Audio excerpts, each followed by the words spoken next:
Hey everyone, and welcome back for another deep dive. It's funny how sometimes we just accept that things work, like Yeah. we don't actually need to know how they work. Yeah.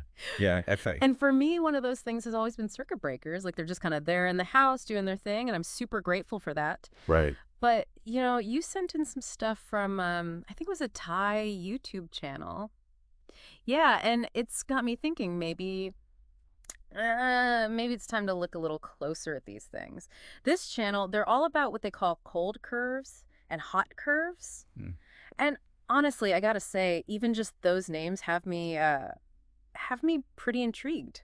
It is interesting how the things we rely on most are often the ones we understand the least. Yeah. Circuit breakers, I think they're a perfect example of that, really. Yeah, absolutely. Most people, they think of them as a switch, but there's there's a lot more going on, a lot more than meets the eye. Right. They're actually pretty clever, like Mhm. in the way they protect our circuits. Okay, so break it down for me a little bit. So circuit breakers, they're there to stop overloads, right? Yeah. Like too much electricity flowing through and potentially, could cause a fire. Exactly. Overcurrent. Yeah, that's the term for it.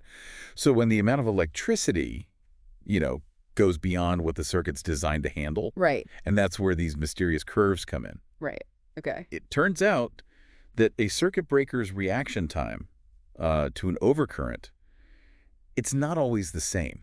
Okay. It can actually change depending on, well, how hot or cold the breaker itself is. Wait, really? Yeah, So is it kind of like, I don't know, like when I get overheated, I'm a little more on edge. Do circuit breakers have a temper too? that's a pretty good analogy. Oh, okay. Maybe not the temper part. Right. But like you said, circuit breakers, they're designed to react to heat. Right. It's their primary way of sensing an overload. Okay. Okay.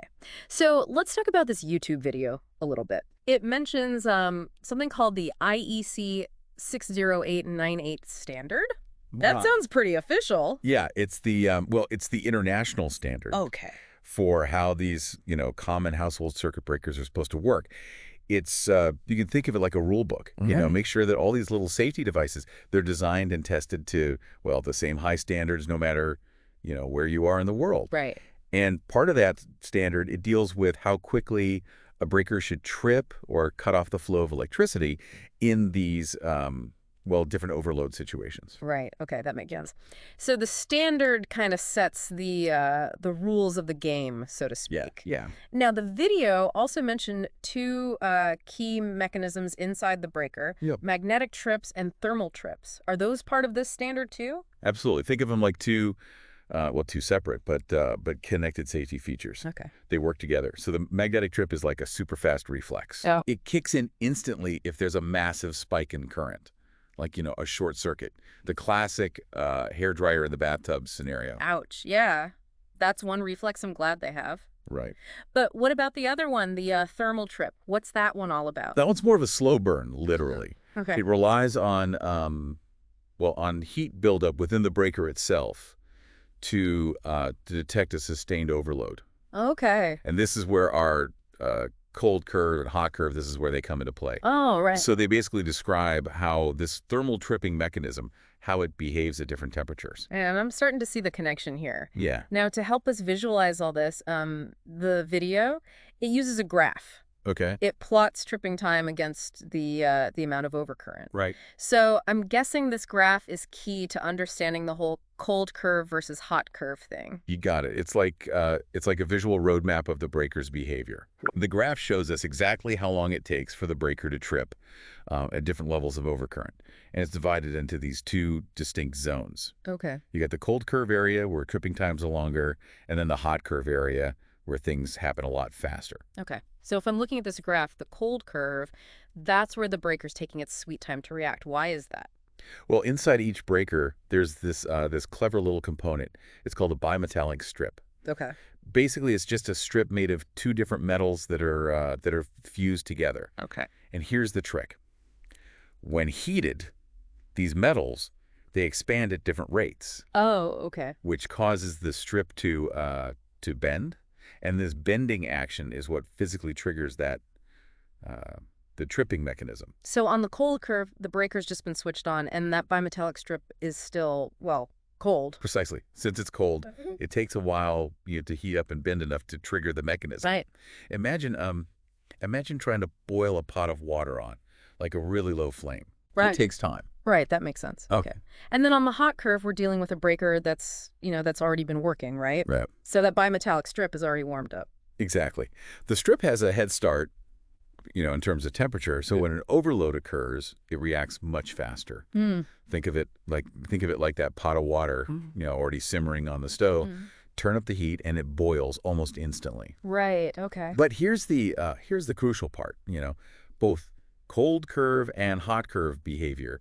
It's perfectly normal, Okay. and they fall within that the acceptable range defined by that IEC standard we talked about. So it's not that one is like good and the other is bad. Right. They're both designed responses for different situations. That's a great way to put it. It's all about having the right level of responsiveness depending on the context. This is fascinating. I'm starting to see how these curves, give us a way to predict how a circuit breaker is going to behave in these different situations. It's like having I don't know, like a secret decoder ring for electrical safety. And that's what we're going to explore further in this deep dive. Okay. Understanding these curves can empower you to make smarter decisions about the electrical systems in your own home. Okay, I am already hooked. Let's take a closer look at what these curves can tell us about real-world scenarios. All right, let's do it. Okay, so we've got these curves, and we know they tell us how a breaker reacts to heat. But how does this actually, how does this translate to protecting our stuff? Like I've got, I don't know, all sorts of gadgets and things plugged in all over the house. Right. How do I know that the breaker's not going to just, trip at like the worst possible moment? Yeah, well, you've probably heard the saying, better safe than sorry, right? Right. And when it comes to circuit breakers, that often means that people go for a higher amperage rating.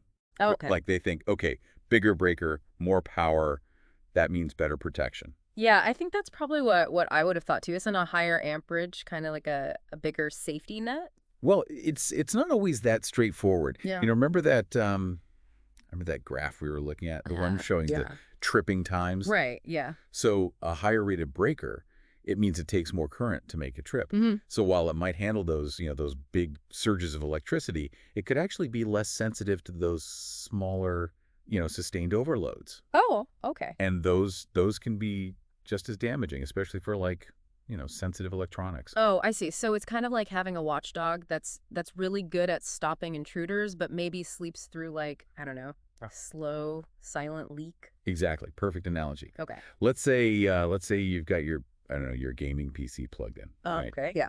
And it's drawing like twice its usual power, during some intense gaming session. Mm-hmm. Now, a high rated breaker, it might not even notice that extra load. Oh, wow. But your computer's components, they could be slowly overheating, which can really shorten their lifespan. Right. Yeah, that's a really good point. So choosing the right breaker is more about finding the right fit for what you're protecting. Exactly. Not just going for like the biggest one you can find. It's like Goldilocks and the Three Bears. You need a breaker that's not too big, not too small, but just right. And this is where understanding that hot curve, it becomes really helpful. It shows you how sensitive the breaker will be to those smaller overloads that a high-rated breaker might just miss altogether. Okay, so let me play this back and make sure I'm getting this. So we need to think about, what's plugged into each circuit, how much power it draws, and then choose a breaker that's, sensitive enough to protect it, but without being overly sensitive and tripping all the time. Yeah, you got it. Okay. It might sound, complicated. Yeah. But it's really just about being mindful. We take circuit breakers for granted, I think, but they're really like the silent guardians of our homes. This is making me realize I should probably be paying a little more attention to those little boxes in my electrical panel. Yeah. But before I go full electrician on my house, is there anything else that that the average person should know about these curves? Anything that might surprise them? Well, one thing that always fascinates me is how those curves are actually generated. Okay. They're based on tests, right? Yeah. Done in these very, very controlled environments at like a very specific temperature. Okay. But in the real world, as we all know, it's rarely that predictable. That's true, yeah. So things like, the temperature in my house or even just like the age of the breaker itself, that